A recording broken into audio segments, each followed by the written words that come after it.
कहानी का शीर्षक है अपना टाइम आएगा। हर किसी को इस चीज़ का इंतज़ार है कि कब उसका टाइम आएगा। 20 की उम्र हो गई यह सोचते सोचते कि अपना टाइम आएगा। कब उम्र 30 और 50 को पार कर गई ये सोचते सोचते कि अपना टाइम आएगा। आधी उम्र इंतज़ार में बीत गई और एक दिन सीने में दर्द उठा। फिर डॉक्टर ने आकर कहा कि आपका टाइम आ चुका है, अब आप आखिरी सांसें गिन रहे हो। उन सभी लोगों को बुला लीजिए जिनसे आप अंतिम समय में मिलना चाहते हैं, क्योंकि आपका टाइम आ गया है। कहानी यहीं पर ख़त्म होती है। इससे हमें यह सीखने को मिलता है कि ज़िंदगी में इंतज़ार नहीं, मेहनत करो। किसी का टाइम आता नहीं, लाना पड़ता है। और जो फिजूल की बातों में उलझे रहते हैं उनका टाइम आता नहीं, सिर्फ जाता रहता है। बिहार के देव मिश्र का नाम आपने शायद नहीं सुना होगा, लेकिन ये एक ऐसी शख्सियत है जिससे हम बहुत कुछ सीख सकते हैं। एक आम लड़का जिसने एक ट्रेन हादसे में अपने दोनों पैर खो दिए और साथ में ही वो सारी उम्मीद खो दी जो उसे अपनी ज़िंदगी से थी। किसी भी इंसान के लिए ऐसा हादसा उसकी ज़िंदगी बर्बाद करके रख देता है। फिर भी देव ने हार नहीं मानी। कुछ अपनों ने साथ दिया और कुछ अपनों ने साथ छोड़ दिया, लेकिन उनकी माँ हमेशा उनके साथ रही। कुछ लोगों ने तो यहाँ तक भी कह दिया कि अब तुम भीख मांगना शुरू कर दो। अरे लोग तो होते ही ऐसे हैं, मुश्किल समय में साथ देना तो दूर, अच्छी बातें भी नहीं करते। लेकिन देव ने अपने दम पर ज़िंदगी जीना शुरू किया। पैर ना होते हुए भी वो अपने पैरों पर खड़े हुए। उन्होंने हार नहीं मानी और आज वो काफ़ी ज़्यादा फेमस हैं। देव मिश्रा हम सब के लिए एक मिसाल है। चाहे ज़िंदगी हमारे साथ कोई भी खेल खेल जाए, हमें हार नहीं माननी है। एक बहुत पुरानी कहावत है, किसी का बुरा करना, किसी पर अत्याचार करना, यह बहुत बड़ा पाप होता है और अत्याचार सहना उससे भी बड़ा पाप होता है। लेकिन मैं आपको ऐसी बड़ी कहावत बताने वाला हूँ कि जो आपने ना सुनी हो। अगर कोई इंसान ज़िंदगी में कुछ करना चाहता है, कुछ बनना चाहता है, उसके कुछ सपने हैं और उस इंसान से जाकर ये कह देना कि तुम कुछ नहीं कर सकते, तुम किसी काम के नहीं हो, यह एक बहुत बड़ा पाप होता है। और अगर ये बात कोई आपसे कहता है और आप अगर इस बात को चुपचाप सुनते रहते हो, उस इंसान को इतनी इजाज़त देते रहते हो कि वो आपके सामने खड़े होकर के आपके हौसले को तोड़ सके और आपसे ये कह सके कि आपसे कुछ नहीं हो सकता, और आप चुपचाप उसकी बातें सुनते रहो, तो ये सबसे बड़ा पाप होता है।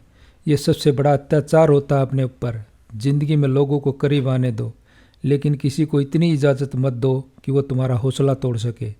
इस दुनिया में लोगों ने एक अलग ही मेंटेलिटी बना दी कि ताकत, अच्छी एजुकेशन, दिखने में सुंदरता, गोरापन और एक अच्छा बैकग्राउंड अगर आपके पास ये नहीं है तो आप कभी सफल नहीं हो सकते। जबकि सच तो इस बात से कोसों दूर है। सच ये है कि ताकत, एजुकेशन, गोरापन और एक अच्छा बैकग्राउंड, इनमें से कुछ भी ज़रूरी नहीं है सफलता पाने के लिए और सही से जीने के लिए। एक सही एटीट्यूड होना चाहिए। अगर एटीट्यूड पॉजिटिव नहीं है तो सब बेकार है। अमीर से अमीर आदमी भी एक दिन गरीब हो जाता है, सड़क पर आ जाता है। अगर उसका एटीट्यूड गलत होता है तो सड़कों पर खाक छानने वाले भी करोड़ों में खेलते हैं। अगर उनका एटीट्यूड सही होता है तो वो किसी पर निर्भर नहीं रहते, ना आर्थिक तौर पर और ना भावनात्मक तौर पर। क्योंकि याद रखना, अगर आप किसी पर डिपेंड हो जाओगे और उस व्यक्ति को ये बात समझ में आ जाती है तो फिर वो आपके ज़िंदगी का मालिक बन जाता है। वो आपको ब्लैकमेल कर सकता है, वो आपको जब चाहे तब दबा सकता है, क्योंकि वो बहुत अच्छे से जान चुका है कि आपके ज़िंदगी की डोर उसके हाथ में है। तो ना अपनी ज़िंदगी की डोर किसी इंसान के हाथ में दो और ना ही अपने मन के हाथ में दो, क्योंकि ये जो तुम्हारा मन है ना, ये तुम्हारा सबसे बड़ा दुश्मन है। इसलिए हमेशा किसी और की नज़र से खुद की ज़िंदगी को देखो और जो सही लगता है वो डिसीजन लो। मन तो कभी करेगा कभी नहीं करेगा। मन के चक्कर में ना जाने कितने लोग लूट गए, बर्बाद हो गए। तो हमेशा अपनी ज़िंदगी को दूसरों की दृष्टि से देखो और वो निर्णय लो जो आपके लिए सही हो, और अपने हर कदम को, अपने आने वाले हर काम को एक रहस्य रहने दो लोगों के लिए। दुनिया को सिर्फ नतीजे दिखाओ। लोगों को बहुत जल्दी होती है हर चीज़ का नतीजा देखने के लिए, लेकिन कोई भी बड़ा काम 1 या 2 दिन में तो होता नहीं है। तो उन्हें लगता है कि आप शायद इस लायक ही नहीं है। आपको डिप्रेस करने की कोशिश करते हैं, जाने अनजाने में आपका मोटिवेशन ख़त्म कर देते हैं। अपने आप को समझना एक बारीक प्रक्रिया है। काम को समय दो, खुद को गहराई से समझना बहुत ज़रूरी है।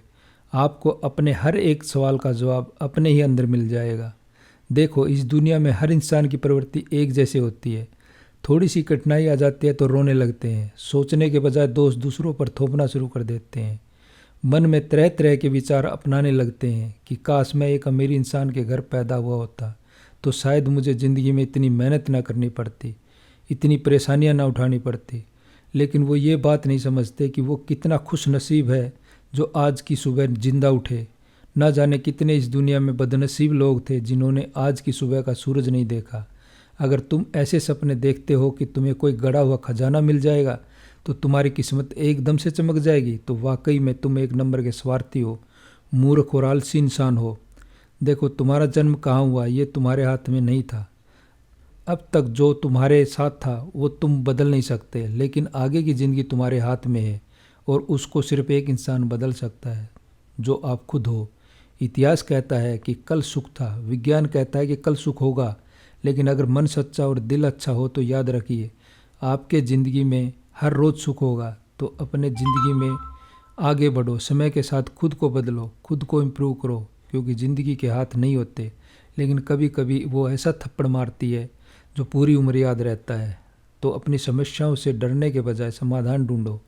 भगवत गीता में भी लिखा है कि जिस समय कोई समस्या जन्म लेती है उसके साथ ही उसका समाधान जन्म लेता है, लेकिन आप उस समस्या को लेकर रोते रहते हो।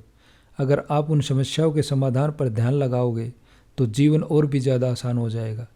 तो जो आज करूँगा कल करूँगा रोज़ कहते रहते हो, उन सब से बाहर निकलो और जो भी तुम्हें बनना है उसके लिए उठो और आज से ही मेहनत करना शुरू कर दो। कहानी का शीर्षक अपना टाइम आएगा कैसे लगी सुझाव बॉक्स में लिखो। चैनल को लाइक करो, शेयर करो, सब्सक्राइब करो, जिससे मैं आपके लिए अच्छी अच्छी कहानियाँ लेकर आता रहूँ। धन्यवाद।